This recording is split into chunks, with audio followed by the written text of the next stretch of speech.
Chapter 3. Then Naomi her mother-in-law said unto her, My daughter, shall I not seek rest for you, that it may be well with you?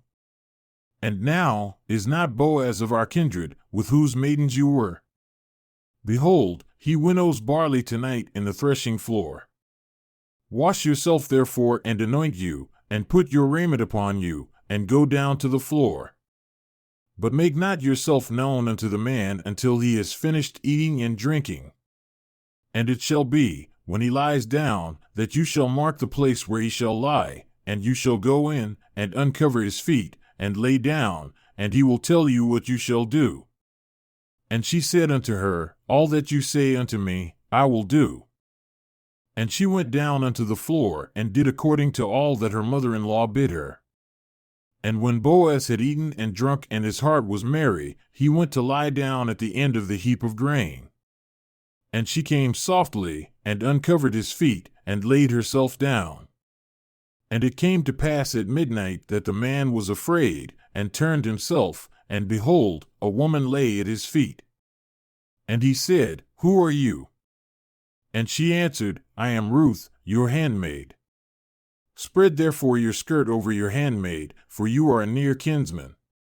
And he said, Blessed be you of the Lord, my daughter, for you have shown more kindness in the latter end than at the beginning, inasmuch as you followed not young men, whether poor or rich.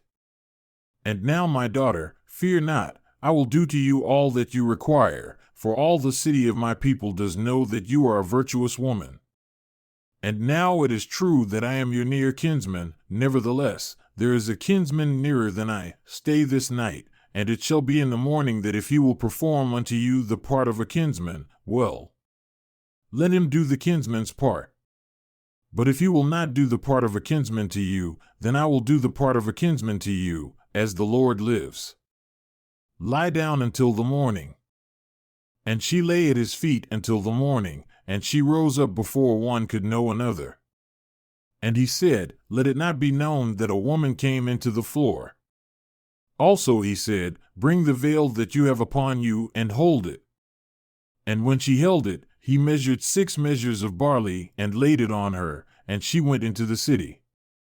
And when she came to her mother-in-law, she said, Who are you, my daughter? And she told her all that the man had done to her. And she said, These 6 measures of barley he gave me, for he said to me, Go not empty unto your mother-in-law. Then said she, Sit still, my daughter, until you know how the matter will fall. For the man will not be in rest until he has finished the thing this day. Then went Boaz up to the gate, and sat himself down there. And behold, the kinsman of whom Boaz spoke came by, unto whom he said, Ho, such a one! Turn aside, sit down here. And he turned aside and sat down. And he took 10 men of the elders of the city, and said, Sit yourselves down here. And they sat down. And he said unto the kinsman, Naomi, that has come again out of the country of Moab, sells a parcel of land which was our brother Elimelech's.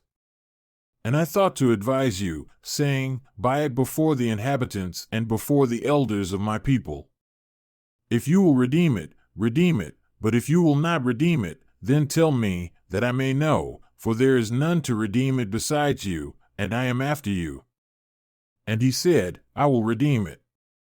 Then said Boaz, What day you buy the field of the hand of Naomi, you must buy it also of Ruth the Moabitess, the wife of the dead, to raise up the name of the dead upon his inheritance.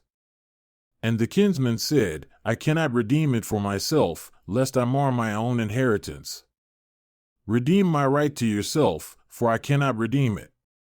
Now this was the manner in former time in Israel, concerning redeeming and concerning changing, in order to confirm all things, a man plucked off his shoe and gave it to his neighbor, and this was a testimony in Israel.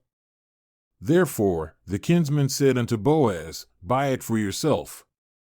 So he drew off his shoe.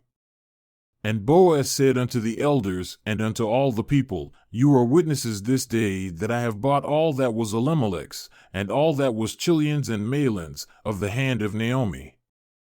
Moreover, Ruth the Moabitess, the wife of Mahlon, have I purchased to be my wife, to raise up the name of the dead upon his inheritance, that the name of the dead will not be cut off from among his brethren and from the gate of his place. You are witnesses this day.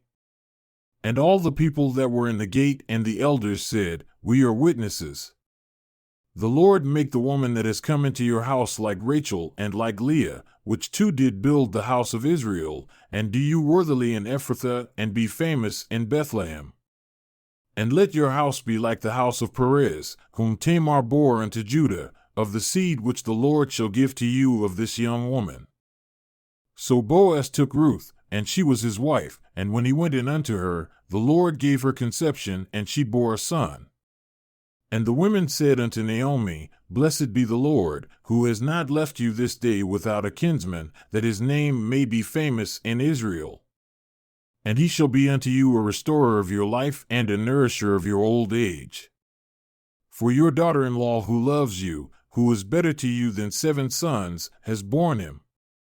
And Naomi took the child and laid it in her bosom, and became nurse unto it. And the women, her neighbors, gave it a name, saying, There is a son born to Naomi. And they called his name Obed. He is the father of Jesse, the father of David. Now these are the generations of Perez. Perez begot Hezron, and Hezron begot Ram, and Ram begot Amminadab, and Amminadab begot Nahshon, and Nahshon begot Salmon, and Salmon begot Boaz, and Boaz begot Obed, and Obed begot Jesse, and Jesse begot David.